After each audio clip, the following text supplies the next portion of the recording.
Abra sua Bíblia no livro de Eclesiastes, no capítulo 3, por favor. Eclesiastes, capítulo 3.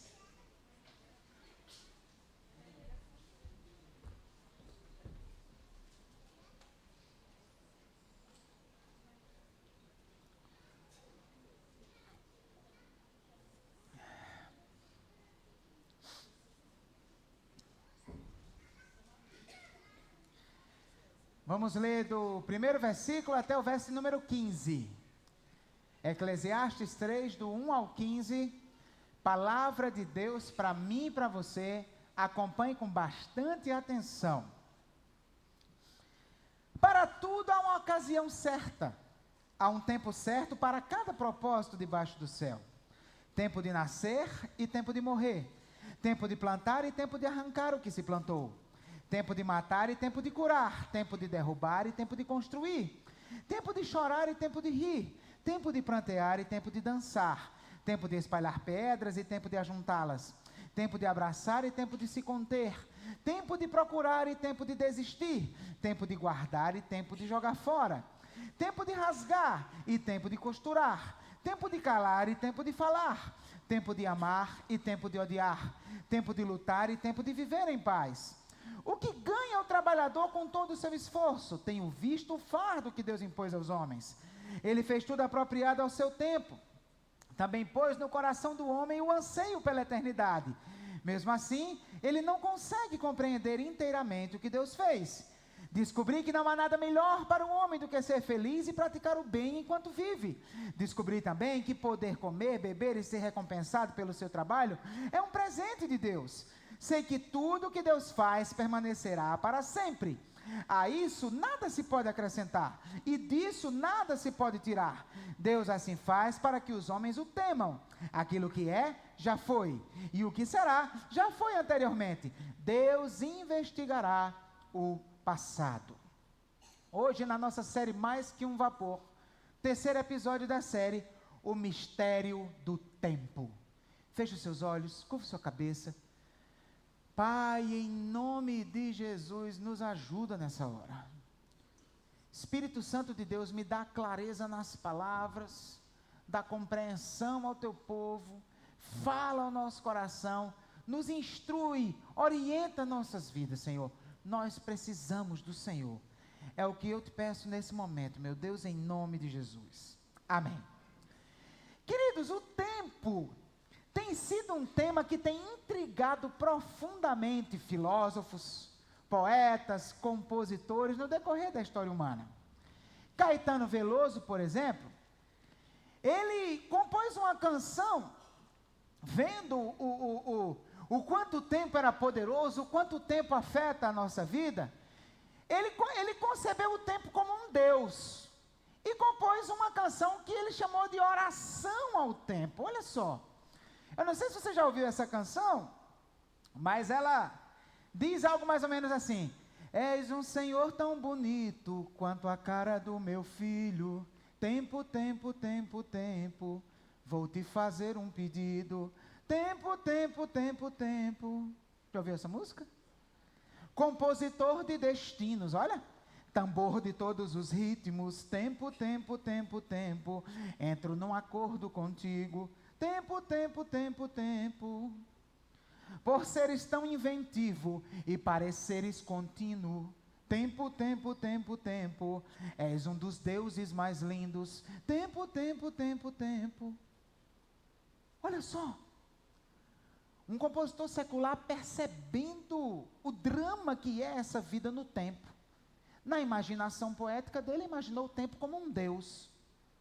E atribuiu ao tempo atributos que nós atribuímos a Deus, como um ser lindo, como um ser a quem ele pode orar, um ser que é compositor de destinos, um ser que dita o ritmo da vida, um ser eterno.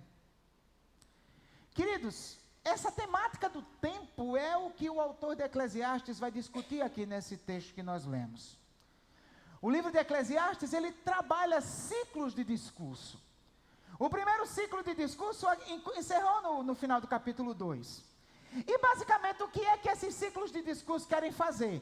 Querem mostrar o absurdo da vida debaixo do sol e do quanto a gente só vai encontrar sentido na vida debaixo do sol a partir de um relacionamento com aquele que vive acima do sol. Então ele elabora uma crise enorme e depois apresenta uma proposta de vida, uma proposta de solução para essa crise. Então no domingo passado, o tema da vida que ele abordou foi o quê? Foi a tentativa de compreender a vida a partir da sabedoria e a tentativa de dar sentido à vida, desfrutando, curtindo a vida como fruto do seu trabalho. E ele chegou à conclusão que era impossível descobrir o sentido da vida por meio da sabedoria e era impossível encontrar sentido para a vida curtindo a vida. Só que aí ele apresentou uma solução. Qual foi a solução que ele apresentou? Desfrutar da vida como dádiva de Deus. Olhar para a vida como um presente de Deus. Estar em relacionamento com Deus. Aí o que acontece? Ele fecha esse discurso. Aí ele vai abrir no capítulo 3 uma nova rodada de discurso. É como se ele esquecesse que ele tinha encontrado a solução para o problema e ele está em crise novamente. Só que agora elaborando outra temática. Não mais a questão do trabalho, do curtir a vida, da sabedoria em si. A questão aqui é a questão do tempo. E assim como ele fez no anterior, ele viu a crise que é viver debaixo do sol, encarando o tempo, mas ao mesmo tempo ele aprendeu com o tempo uma solução para a vida valer a pena, mesmo em meio ao tempo. E eu quero lhe convidar nessa manhã a descobrir também como a gente pode viver encarando as agruras que o tempo traz para nós. Vamos aprender sobre isso? Amém? O que é que o autor vai nos ensinar? Ele vai nos ensinar que a vida sob o domínio do tempo nos ensina a, em primeiro lugar, encarar o inevitável. Repita comigo, por favor. A vida sob o domínio do tempo nos ensina a encarar o inevitável. No verso 1, ele vai dizer: para tudo há uma ocasião certa, há um tempo certo para cada propósito debaixo do céu. E a partir do verso 2 ele faz um poema até o verso 8, dando vários exemplos dessas situações que acontecem em tempos determinados. Quando a gente lê esse texto, eu não sei se você pensava assim, mas eu antes entendia esse texto assim. Eu entendia que ele estava ensinando o seguinte: olhe, nem sempre é tempo para fazer certas coisas. Então aprenda, saiba qual é o momento certo para você agir de uma maneira ou agir de outra maneira na vida. Como se o texto estivesse ensinando uma sabedoria prescritiva, ou seja, lhe dizendo o que você deve fazer. Faça assim, entenda o tempo para cada coisa que você deve fazer. Eu não sei se você já viu esse texto desse jeito. Mas isso é meio difícil de entender assim. Em primeiro lugar, porque qual seria o tempo para matar? Seria um tanto quanto estranho Deus dizer, né? Mate, mas só mate no tempo certo. Né? Outra coisa estranha, odeie, mas só odeie no tempo certo, na hora certa, né? Saiba a hora certa de odiar. E o mais absurdo ainda, saiba a hora certa de nascer. Que ele começa falando sobre isso, né? Então me parece que não dá para interpretar esse texto assim. Deus não está querendo lhe ensinar a entender o tempo certo para fazer cada coisa. Parece que Deus quer fazer uma outra coisa. E o texto, a gente vai descobrir isso, dando uma estudada nessa expressão, que na NVI está traduzido como ocasião certa, tá? A palavra hebraica que ele utiliza aqui, é uma palavra rara no Antigo Testamento. Ela só vai aparecer mais 3 vezes em todo o Antigo Testamento. E dar uma olhada nessas outras 3 vezes vai ajudar a gente a entender sobre o que ele está falando. Por favor, não se desconecte de mim. Essas pregações estão trazendo coisas difíceis porque o texto é difícil. Então você precisa ter um esforço especial para estar ligado comigo, para não perder a essência da coisa, tá? Vamos dar uma olhada. Tempo certo. O que é tempo certo? Lá em Esther, no livro de Esther, capítulo 9, verso 27, a expressão vai aparecer. Olha o que é que diz aqui o texto. Os judeus decidiram estabelecer o costume de que eles e os seus descendentes e todos os que se tornassem judeus não deixariam de comemorar anualmente esses 2 dias, na forma prescrita e na data certa. A mesma expressão no hebraico, ou seja, tempo certo é o quê? um tempo estabelecido, determinado para acontecer. A festa não podia ser celebrada nem no dia anterior, nem no dia posterior. Tinha que ser no dia que foi determinado para acontecer. Outra, ainda no mesmo capítulo, a ideia ainda está sendo desenvolvida e mais uma vez. E confirmando que os dias de Purim deveriam ser comemorados quando? Nas datas determinadas. Então a ideia de um tempo certo é ali. E pronto. É naquele momento. E pronto. Mais uma vez a expressão vai aparecer em Neemias. Abre aí, por favor, filha. Neemias capítulo 2, verso 6. Que é que o texto está dizendo? Então o rei com a rainha sentada ao seu lado perguntou-me: quanto tempo levará a viagem? Quando você voltará? Marquei um prazo com o rei e ele concordou que eu fosse. Ou seja, o prazo que o rei marcou. O que foi que o rei disse? A viagem vai ser nesse dia. Está determinado. Então você não pode viajar nem no dia anterior, nem no dia posterior. Então, queridos, preste atenção. A ideia que Salomão está desenvolvendo aqui não é que você deve entender o tempo certo de fazer uma coisa ou outra. O que Salomão está desenvolvendo aqui é que as experiências pelas quais nós passamos na vida acontecem quando tem que acontecer. Às vezes passamos por situações boas, não escolhemos o dia nem a hora. Às vezes somos surpreendidos com grandes dores, também não escolhemos o dia nem a hora. E aí o que é que ele vai fazer? Depois que ele estabelece essa introdução, ele vai, a partir do verso 2, dar exemplos, e ele compõe um poema sensacional. Por quê? Esse poema obedece uma estrutura métrica muito perfeita.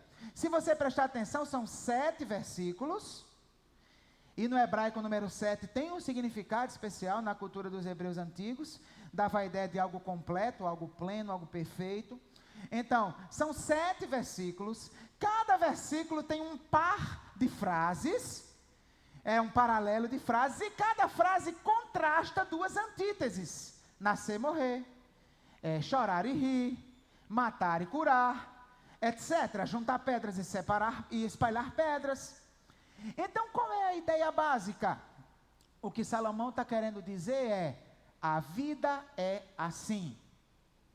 Existem coisas que acontecem completamente fora do nosso controle, e estão determinadas para acontecer. Tem coisas boas e tem coisas ruins, e nem eu nem você escolhemos o dia e a hora em que elas acontecem. Aí ele usa o número 7 para dizer: todas as áreas da vida estão envolvidas nesse dilema, nesse drama. Aí ele vai desenvolver essas áreas. Versículo 2, começa pela própria vida em si. Tempo de nascer e tempo de morrer. Tempo de plantar e tempo de arrancar o que se plantou. Ele está falando sobre a vida. A primeira frase, ela é paralela à segunda. Então, na primeira sentença, ele está falando da vida animal, da vida do ser humano. Na segunda sentença, ele está falando da vida vegetal, tá? Então, a vida começa quando se planta, a vida termina quando se arranca no vegetal. Então, em outras palavras, está determinado o dia que se nasce, está determinado o dia que se morre. Existe o tempo certo para isso acontecer. No verso 3, ele vai dizer o seguinte: tempo de matar e tempo de curar, tempo de derrubar e tempo de construir. Outra coisa importante para a gente entender é que o poema não está preocupado em dizer para a gente o que é certo e o que é errado. Ele não está aprovando o homicídio, ele não está aprovando nada disso, ele está só descrevendo a vida. Ele está dizendo: a vida é assim, o tempo vem e acabou, chegou e você não tem o que fazer. Então, resultado, o que ele está falando? Pessoas fazem mal para a gente, pessoas cometem assassinato, pessoas destroem, derrubam, mas também se faz o bem, também se cura, também se levanta. Vai ter momentos na vida em que pessoas vão te derrubar, mas em meio às maldades sofridas, Deus vai levantar pessoas também para lhe abençoar. Não é assim? Então ele está descrevendo a vida. Qual é o problema? Você não escolhe o dia nem a hora, nem da queda, nem o dia nem a hora da cura. Surge, acontece. A vida é desse jeito. Ele está descrevendo a vida. No verso 4 ele vai dizer: tempo de chorar e tempo de rir, tempo de prantear e tempo de dançar. Os hebreus antigos, eles tinham maneiras peculiares de expressar suas emoções. E agora, ele entra no campo das emoções, né? Então, o que é que acontece? Numa situação de alegria leve, o hebreu sorria. Numa situação de tristeza razoável, ele chorava. Mas numa situação de alegria extrema, ele pulava de alegria, ele dançava. Lembra Davi dançando quando recupera a arca? Então, era assim, eles são desse jeito, eles são exagerados. E numa situação de tristeza extrema, eles não apenas choram, eles lamentam, eles jogam terra na cabeça e...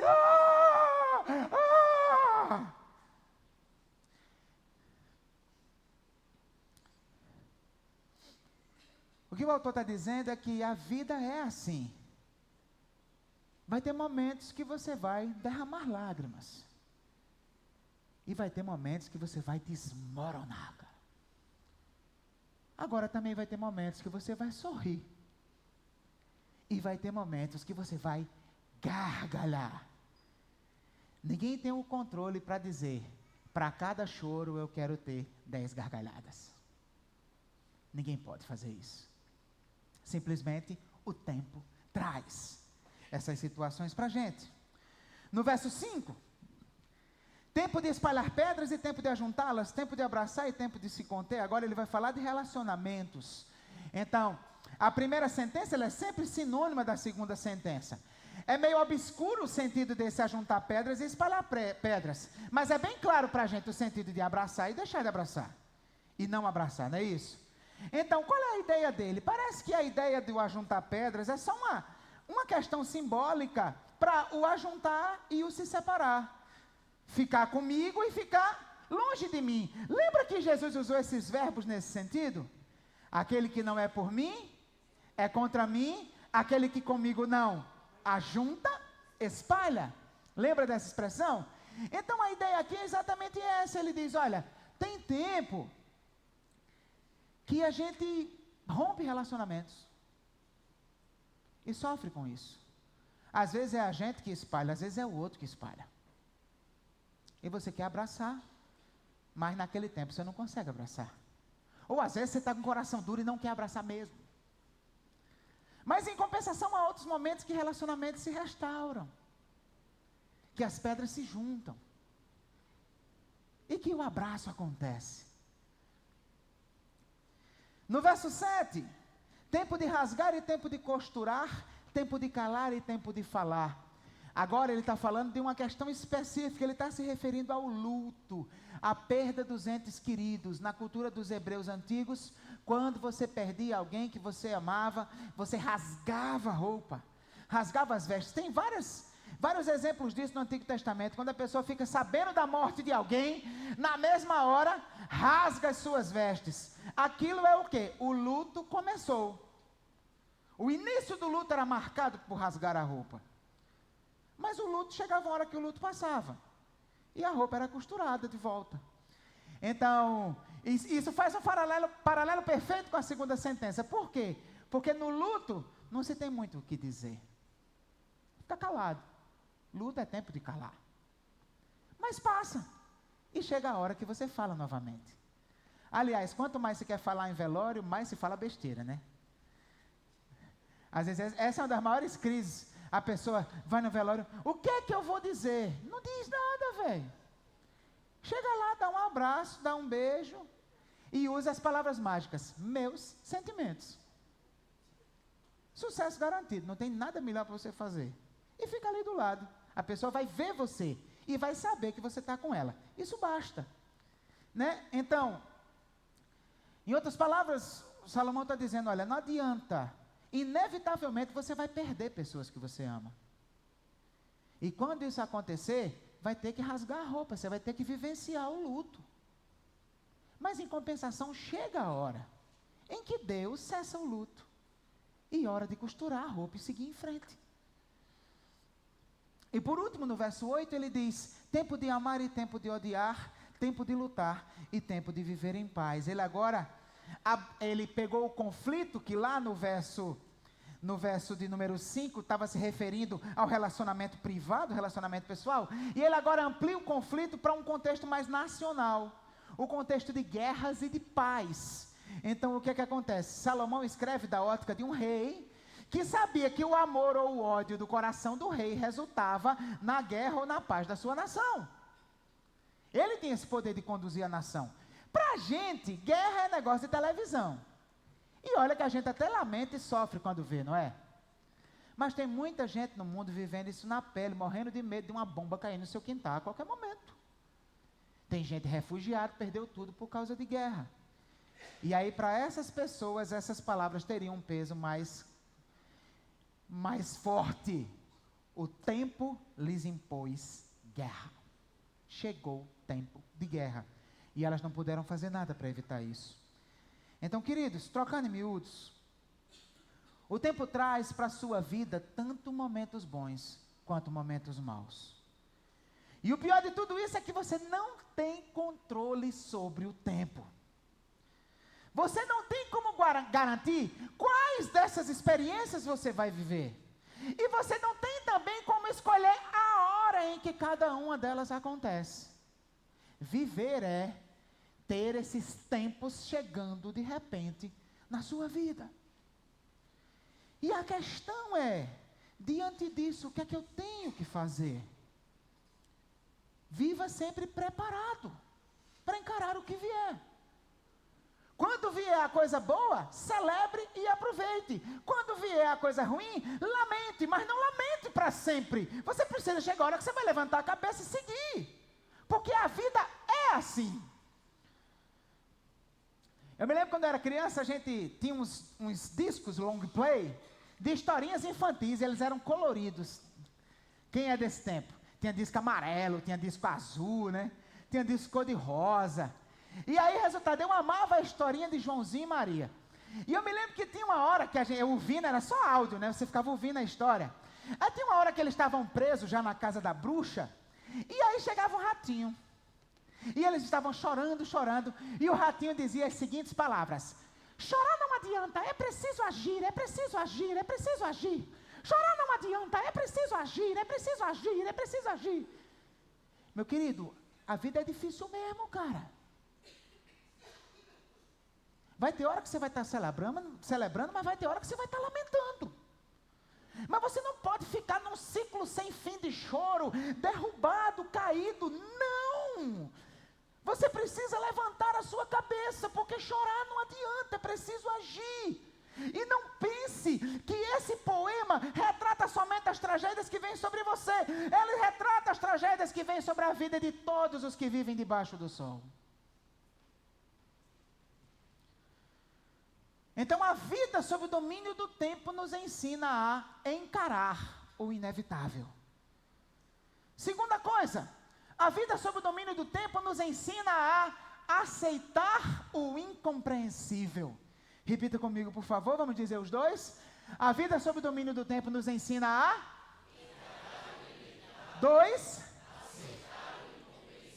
Versos do 9 ao 11, olha o que o texto vai dizer. O que ganha o trabalhador com todo o seu esforço? Tenho visto o fardo que Deus impôs aos homens. Ele fez tudo apropriado ao seu tempo. Também pôs no coração do homem um anseio pela eternidade. Mesmo assim, ele não consegue compreender inteiramente o que Deus fez. Queridos, Salomão acabou de fazer um poema que à primeira vista é super frustrante.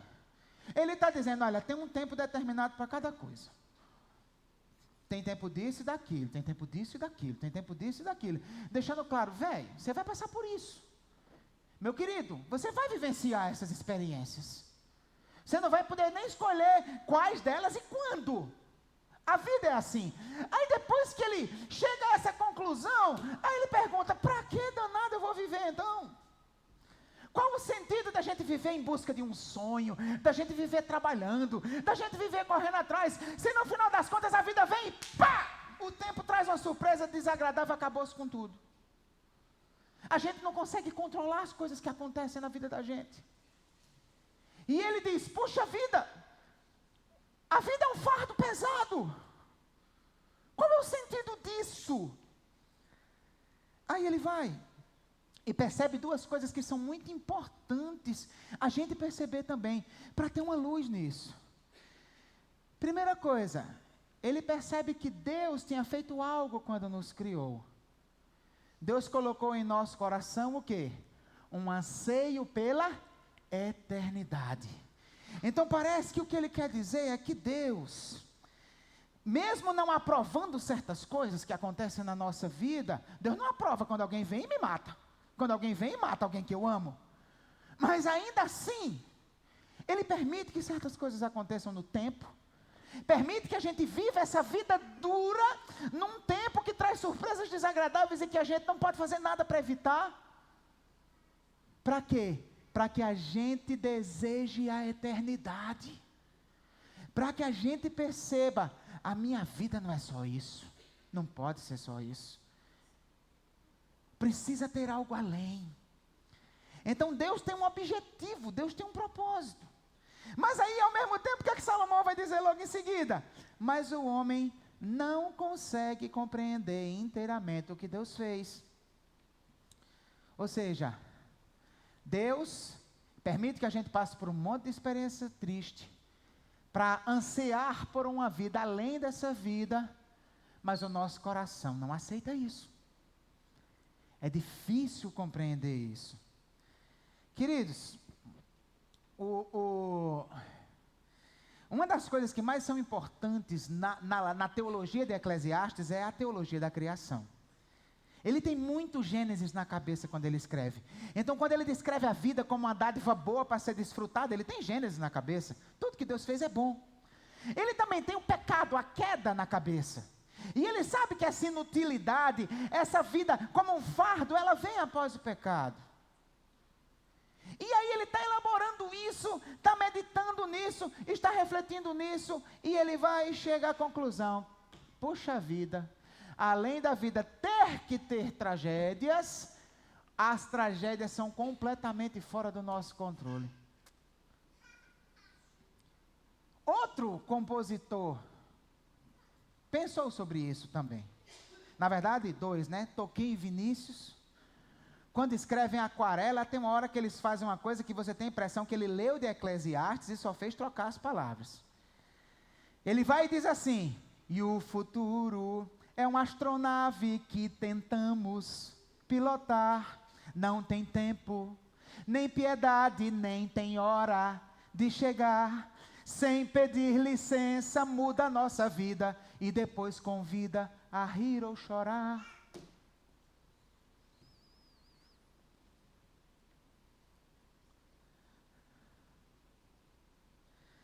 Queridos, o futuro é assim.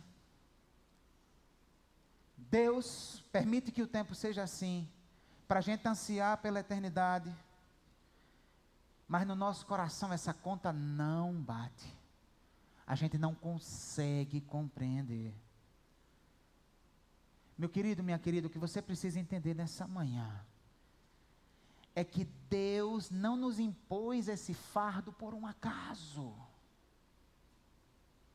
Ele tem o controle das coisas. Deus não é uma criança sádica, brincando com os seus bonecos, e de vez em quando quebra os bonecos só para ver o que vai dar. Deus tem um propósito com tudo que acontece. Tudo que já aconteceu na sua vida, cada situação difícil, cada pessoa que te fez sofrer, cada lágrima derramada, cada velório que você teve que ir, todas as vezes que você se viu em apuros financeiros, cada relacionamento rompido, tudo isso tem um propósito. Para você lembrar, você não é daqui. Deus não te criou para uma vida temporal, Ele te criou para a eternidade. O pecado te obrigou a viver essa vida temporal, mas no seu coração Ele colocou um desejo pela eternidade. E você passa por tudo isso para dizer: meu Deus, é do Senhor que eu preciso, é no Senhor que eu confio. Eu quero a eternidade, porque esse tempo é duro. Mas você não entende isso direito. Eu também não entendo. Tem coisas que eu vejo acontecer, eu digo, não, Deus, não dá não. Não dá para entender como é que isso coopera para o bem daqueles que te amam. Não, Deus, não dá não. O Senhor está deixando acontecer tudo isso para eu desejar a eternidade, essas tragédias todas. E a gente não compreende, se angustia, se aflige, porque não compreende. Mas eu quero lhe dizer nessa manhã, o segredo da sua paz não está na sua compreensão, o segredo da sua paz está na sua rendição. Se renda. Você não vai entender as profundidades dos desígnios de Deus. Simplesmente se renda. Você não sabe o que Deus está fazendo, mas Deus sabe o que está fazendo. Aceite o incompreensível. Então a vida sob o domínio do tempo nos ensina a encarar o inevitável. 2, aceitar o incompreensível. E por último, temer aquele que o controla. Vamos dizer todos juntos, os 3? A vida sob o domínio do tempo nos ensina a encarar o inevitável, aceitar o incompreensível, temer aquele que o controla. Versos do 12 ao 15. O texto vai dizer: descobri que não há nada melhor para o homem do que ser feliz e praticar o bem enquanto viver. Descobri também que poder comer, beber e ser recompensado pelo seu trabalho é um presente de Deus. Sei que tudo o que Deus faz permanecerá para sempre. A isso nada se pode acrescentar e disso nada se pode tirar. Deus assim faz para que os homens o temam. Aquilo que é, já foi. E o que será, já foi anteriormente. Deus investigará o passado. Se você tem uma versão mais antiga, Deus trará de volta o passado. Querido, Salomão, mais uma vez, como é típico do livro de Eclesiastes, aperreou a gente profundamente, né? Na verdade, para cada solução de Eclesiastes tem uns 25 aperreios. A estrutura é essa. O livro tem como objetivo mostrar a pessoa que não teme a Deus, você lembra, né? O quanto é absurda a vida dela mesmo. E se ela não temer a Deus, nada vai ter sentido nenhum. O que ele vai dizer agora? Ele diz, poxa vida, a nossa vida é assim, as coisas acontecem, a gente não pode fazer nada para impedir. A gente quer entender que loucura é essa, como é que Deus faz tudo isso, e Ele quer que a gente anseie pela eternidade. Não, a conta não bate no meu coração, eu não entendo esse negócio. Só que aí, mais uma vez, Salomão parece indicar para nós que ainda tem como ter uma boa vida, apesar dessa crise toda, apesar desse dilema todo. E o que é que ele diz que a gente deve fazer para ter uma boa vida? Primeiro ele diz, seja feliz praticando o bem. E por que ele vem falar agora nessa questão da felicidade que você tem praticando o bem? Porque ele parte do princípio que aquela lista de desgraça que acontece que a gente não pode fazer nada, grande parte delas são fruto de ações humanas. São pessoas que matam, que odeiam, que destroem, que espalham pedras, né? Então, em outras palavras, Salomão está dizendo assim, olha, já que a vida é ruim, não seja você quem torna ela pior. Primeira coisa.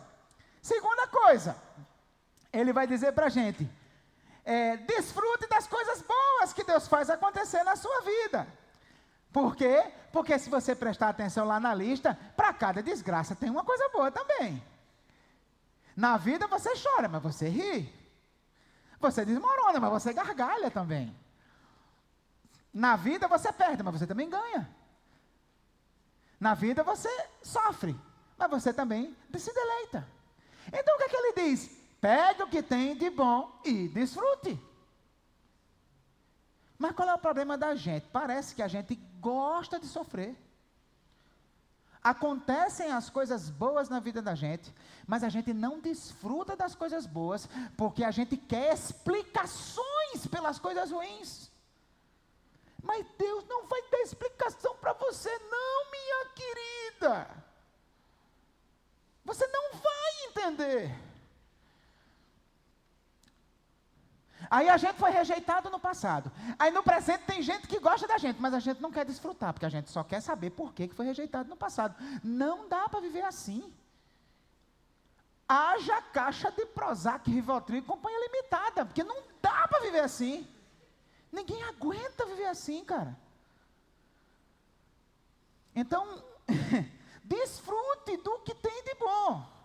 O que tem de ruim, aí vai vir mesmo, aí você vai sofrer, mas vai levantar a cabeça e seguir. Mas o que tem de bom, as pessoas que lhe ajudam, as coisas boas que acontecem, uma bênção, um lazer, uma alegria, desfrute dela nos mínimos detalhes. E a terceira coisa que ele vai dizer, que é a mais importante de todas, ao olhar para o tempo como algo que nos obriga a encarar o inevitável e aceitar o incompreensível, se lembre, o tempo não está acima de tudo. Existe um Deus acima do tempo. Existe um Deus que tem o controle soberano de todas as coisas. E esse Deus faz tudo isso com um objetivo, que eu e você o temamos, o texto vai dizer. Esse Deus está acima do tempo, ele expressa isso no verso 15, é lindo esse versículo aqui. Olha o que é que ele diz no verso 15. Aquilo que é, já foi. O que será, já foi. O que já foi, traz de volta. Né? O hebraico literal é assim. Ele está querendo descrever Deus. Ele está dizendo, para Deus, amigo, passado, presente, futuro, Deus não tem essas crises. Deus não está limitado ao tempo, ele está acima do tempo. Então você tem um Deus assim. O que é hoje, para ele já foi. O que vai acontecer amanhã, para ele já foi. O que já foi, para ele é hoje. Ele é o alfa e o ômega. O princípio e o fim. Amém? Esse é o Deus que você serve. Então confie nesse Deus, porque o tempo, por mais difícil que seja de encarar, está debaixo do controle desse Deus. E aí, ele vai e fala sobre o temor de Deus, que Deus quer que a gente tema Ele. A expressão temer a Deus no Antigo Testamento, ela envolve a ideia de medo, tá? Mas não é só isso, é bem mais do que isso. Na verdade, assim, temer a Deus é muito parecido com o que a gente entende hoje por ser um crente. Está entendendo? Porque, veja só, vamos dar uma olhada nos textos que essa expressão aparece no Antigo Testamento. Por exemplo, em Abraão, Gênesis 22, 12... Quando Abraão vai sacrificar o filho Isaque, aí o anjo diz o quê? Não toque no rapaz, disse o anjo. Não lhe faça nada, agora sei que você o quê? Teme a Deus, porque não me negou o seu filho, seu único filho. O que foi temer a Deus aqui? Temer a Deus foi crer que se Deus mandou sacrificar o menino, era o que ele tinha para fazer. Mas existia uma outra coisa que ele creu antes disso, que em Gênesis não informa, mas lá em Hebreus capítulo 11 vai informar. Deus não tinha prometido que a descendência dele ia ser por meio de Isaque? Deus mandou matar o menino. O que é que ele foi fazer? Eu vou até o fim. Porque se por acaso o menino morrer, Deus vai trazer ele de volta à vida. É o que diz lá em Hebreus 11. Ele cria que Deus ia trazer, porque Deus prometeu, amigo. Então o que Deus diz não pode dar errado. Isso é temer a Deus, confiar na sua palavra, confiar que Ele está no controle, fazer o que Ele manda por ter a certeza que sempre é o melhor. Por isso que nos mandamentos, a ideia dos mandamentos sempre está associada com temor. Levítico, filha, Levítico 19, verso 14, os mandamentos, não amaldiçoem o surdo, nem ponham pedra de tropeço à frente do gago, mas o quê? Temam ao seu Deus. Próximo. Levantem-se na presença dos idosos, honrem os anciãos, façam o quê? Temam ao seu Deus. Próximo. Não explorem um ao outro, mas o quê? Temam ao Deus de vocês. Então, o fundamento da obediência é o temor ao Senhor. Eu creio nele, eu confio nele. Eu tenho certeza que se ele está dizendo, é para ser assim. Então eu quero que seja como ele está dizendo.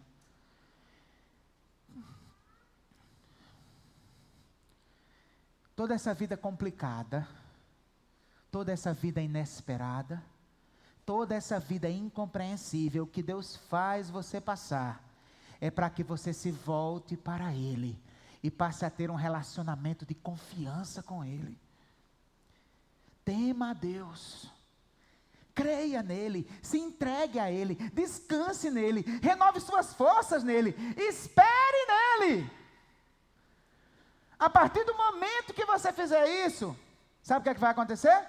Você continua tendo que suportar as agruras do tempo.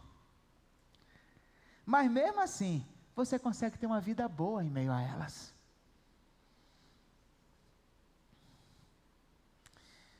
Queridos, concluindo, Caetano, ele chegou muito próximo da verdade, naquela canção que eu citei, 3 estrofes no começo da mensagem. Caetano, ele concebeu o tempo como um ser lindo. Ele concebeu o tempo como o compositor de todos os destinos. Ele concebeu o tempo como aquele que ditava o ritmo da nossa história. Ele concebeu o tempo como um ser criador, um ser inventivo. E ele concebeu o tempo como um ser que continua, um ser eterno. O erro básico de Caetano foi não perceber que, na verdade, não é o tempo que é todas as coisas. É o Deus que está acima do tempo. O Deus que criou o tempo. O Deus que controla o próprio tempo. Meu querido, minha querida, volte para casa nessa manhã com uma certeza. Tudo o que acontece na sua vida está debaixo do controle de Deus. Não queira medir forças com Ele. Vai acontecer o que Ele quer, na hora que Ele quer. Então encare os problemas e siga em frente.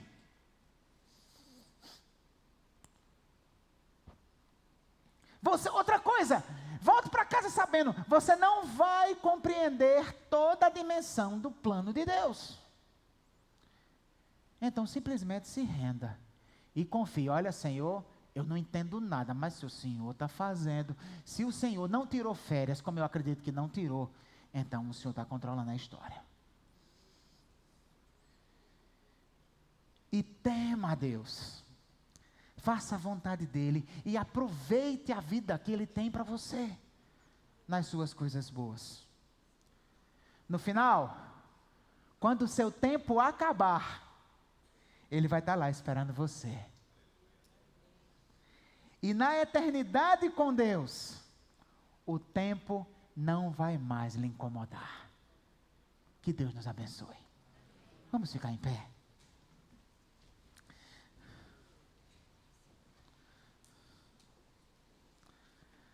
Feche seus olhos, curva sua cabeça. Nós vamos orar.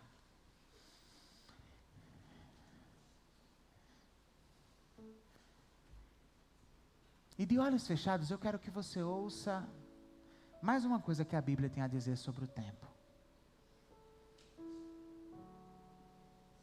A Bíblia fala que o tempo da salvação é hoje. Você já está vindo, está gostando, mas você ainda está meio que hesitando em assumir um compromisso. Eu tenho minha religião, eu tenho isso, tenho aquilo. Você precisa tomar a decisão de entregar sua vida a Jesus.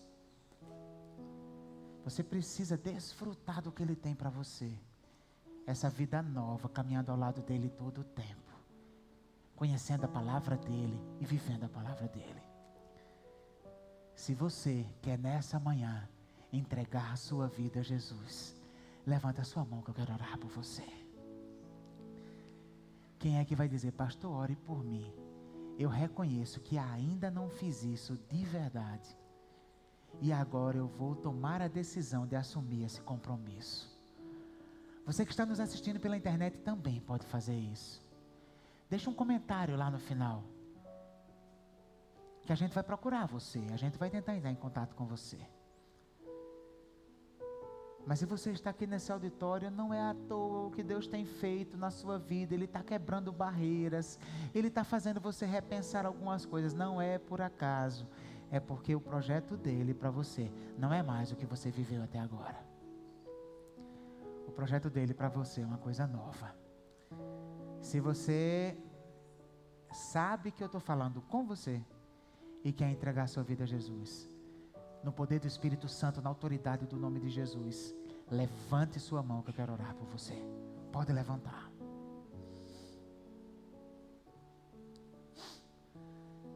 Pai querido, eu quero te louvar, Senhor, porque o Senhor está nos confrontando com a tua palavra. Eu quero te pedir que todo mundo que está nesse auditório não precise mais assumir esse compromisso, porque já assumiu um dia. Mas eu quero te pedir que se há alguém nesse auditório que ainda não o fez, que o Senhor não dê paz, que o Senhor perturbe e faça-os entender que precisam se comprometer contigo, Pai. Em nome de Jesus, muito obrigado, Pai, pelo que o Senhor tem feito e ainda vai fazer no nosso meio. Muito obrigado, Senhor, porque, Senhor, se nós tirarmos o Senhor da equação da nossa vida, a nossa vida vai ser uma porcaria, não vai fazer sentido algum, vai ser uma completa inutilidade, não vai passar de um vapor. Mas graças a Jesus Cristo, nós te conhecemos. Por meio de Jesus tivemos acesso a ti. E temos vivido debaixo do temor ao Senhor. E isso muda tudo, Pai. A nossa vida é mais que um vapor. Em nome de Jesus, abençoa, Senhor. Abençoa todos que estão aqui. Dá uma continuação de domingo gostosa na tua presença. Dá uma semana de reflexão, de crescimento, de bênção sobre a vida de todos, Pai. Que o amor de Deus, o nosso Pai, a graça do nosso Senhor e Salvador Jesus, a comunhão, as consolações, as orientações e o poder do Espírito Santo de Deus esteja sobre vós e sobre todo o povo de Deus espalhado na face da terra, agora e para todos sempre. Amém. Deus abençoe, meu querido, minha querida. Dê um abraço a quem está do seu lado. Desejo uma boa semana, em nome de Jesus.